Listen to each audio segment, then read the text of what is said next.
ഇവിടെ എല്ലാ കൂട്ടുകാർക്കും തിരുവോണ ദിന ആശംസകൾ. ഇന്നത്തെ ഞങ്ങളുടെ സദ്യ ഇതൊക്കെയാണ്. നിങ്ങളെല്ലാവരും സദ്യ കഴിച്ചല്ലോ അല്ലേ? കഴിച്ചില്ലെങ്കിൽ വരും, നമുക്ക് എല്ലാവർക്കും ഒന്നിച്ചിരുന്ന് കഴിക്കാം. എൻ്റെ സദ്യയുടെ ഐറ്റങ്ങളൊന്ന് ഞാൻ 3 തരം പായസമുണ്ട്: പരിപ്പ്, സേമിയ, പാലട, അവിയൽ, കൂട്ട്, ഓലൻ, എരിശ്ശേരി, പച്ചടി, കിച്ചടി, മാങ്ങാച്ചാറുണ്ട്, പുളിയിഞ്ചി. ഞാൻ സ്വന്തമായിട്ട് തയ്യാറാക്കിയ പുളിയിഞ്ചി കേട്ടോ. എനിക്ക് ഏറ്റവും ഇഷ്ടപ്പെട്ട ഒരു ഐറ്റമാണ് പുളിയിഞ്ചി. പപ്പടം, പരിപ്പ്, സാമ്പാർ, മോര് കാച്ചിയത്, രസം ഉണ്ടായിരുന്നു. പിന്നെ പായസം ഉള്ളതുകൊണ്ട് നമ്മൾ എടുത്തില്ല. ഉപ്പേരി, ശർക്കര വരട്ടി.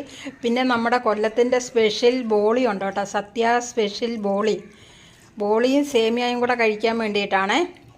പിന്നെ ഞങ്ങൾ വെജിറ്റേറിയൻ ആയതുകൊണ്ട് ഞങ്ങൾക്ക് എപ്പോഴും സദ്യ തന്നെയാണ്. പിന്നെ നമുക്ക് ഓണത്തിന് കുറച്ച് കൂടുതൽ ഐറ്റംസൊക്കെ ഉണ്ടാക്കുമ്പോഴത്തേനും ഒന്നിച്ചിരുന്ന് കഴിക്കുക, അതൊക്കെ ഒരു സന്തോഷമുള്ള കാര്യമല്ലേ. അപ്പോൾ സിന്ധു വെൻസ് കാണുന്ന എൻ്റെ എല്ലാ കൂട്ടുകാർക്കും ഒരുപാട് താങ്ക്സ് ഉണ്ട്. ഇനിയും എൻ്റെ ചാനൽ സബ്സ്ക്രൈബ് ചെയ്യാതെ കാണുന്ന കൂട്ടുകാരുണ്ട്, എൻ്റെ ചാനൽ ഒന്ന് സബ്സ്ക്രൈബ് ചെയ്തേക്കണേ. അതുപോലെ ഞങ്ങളുടെ വീഡിയോ കണ്ട് ഇഷ്ടപ്പെട്ടാൽ ലൈക്ക് ചെയ്യാനും കമൻറ്റ് ചെയ്യാനും ഷെയർ ചെയ്യാനും മറക്കരുത്. ഇപ്പോൾ 2 പേർ കൂടി ഇരുന്ന് കഴിച്ചിട്ട് എടുക്കാൻ, വേറെ വീഡിയോ എടുക്കാൻ ആരും ഇല്ലാത്തതുകൊണ്ട് ആണ് ഞാൻ വീഡിയോ എടുക്കുകയാണ്. ഹസ്ബൻഡാണ് ഇരുന്ന് കഴിക്കുന്നത്. അപ്പോൾ ഇന്നത്തെ എൻ്റെ വീഡിയോ ഇത്രയൊക്കെ ഉള്ളൂ. Thank you for watching.